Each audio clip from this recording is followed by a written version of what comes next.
Imagine waking up to headlines that rattle the national conscience, where a high-ranking police officer steps forward and names names, linking a flamboyant celebrity protector-turned-tender king to attempted murder charges and alleged political interference. That's exactly what shook South Africa in the past few months, when Lieutenant General Nhlanhla Mkhwanazi dropped bombshell revelations about Vusimuzi, cat, Matlala, a shadowy figure accused of protecting not just celebrities, but also allegedly shielding powerful officials. General Mkhwanazi revealed new attempted murder charges against Matlala and tied him to persons inside the SAPS and political circles. Let's step back and unpack this story from the beginning, weaving in the historical context to understand how things got here. Cat Matlala has long been known in certain circles as a high-profile private security operator, enjoying state contracts and celebrity connections. His security company, Cat VIP Protection, somehow maintained firearm accreditation despite prior controversies. In November 2024, more than 40 firearms confiscated during a raid at Mkhwanazi's mansion were registered to his company. That raised eyebrows. How does someone with legal red flags continue winning lucrative contracts? Then in May 2025, Matlala was arrested in Midrand, Gauteng, on charges including attempted murder and conspiracy to commit murder, related to an alleged plot to kill his former girlfriend, actress Tebogo Thobjane. As the legal process began, investigators started examining his phone records, and that's when the greater puzzle emerged. In July 2025, at a press briefing in Durban, General Mkhwanazi exposed alleged links between Matlala's operations and high-ranking figures within SAPS and the political establishment. He named Police Minister Senzo Mchunu specifically, accusing him of using influence to shut down investigations into Matlala's activities and awarding a R360 million SAPS tender to him. According to Mkhwanazi, WhatsApp messages on Matlala's phone linked Mchunu to interference in criminal investigations and tender irregularities. Think of the implications. A decorated police commissioner accusing the sitting Minister of Policing of colluding with a criminal network to suppress investigations. Mchunu has denied the allegations and labeled them baseless. He was suspended on July 13, 2025, pending an inquiry. Meanwhile, watchdog bodies like the African Transformation Movement have formally filed complaints, and Parliament's Portfolio Committee on Police has demanded an urgent inquiry and proposed a clear timeline to restore trust. As we analyze this from different angles, consider first the law enforcement perspective. General Mkhwanazi has a history of tackling organized crime and corruption. He rose through SAP's elite ranks. His charges against Matlala now include additional attempted murder counts, reportedly involving high-profile targets.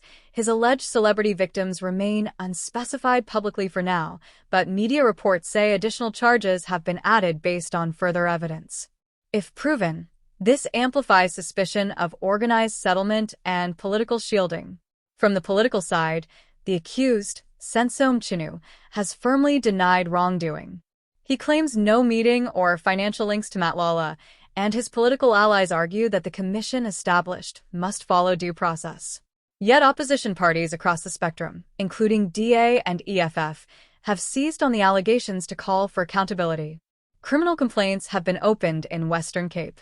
Look at the broader criminal justice context. Matlala allegedly holds an Eswatini ID under the name Vusimuzi Dlamini, a stranger to the family named as parent in the registry. That has triggered an identity fraud investigation by Eswatini authorities. A special team is probing whether he deceived the system, perhaps to gain cross-border security immunities or conceal origins. That layer deepens the mystery. Who helped him gain that identity? What networks were involved? Turning now to impact. South Africans are watching this unfold with shock.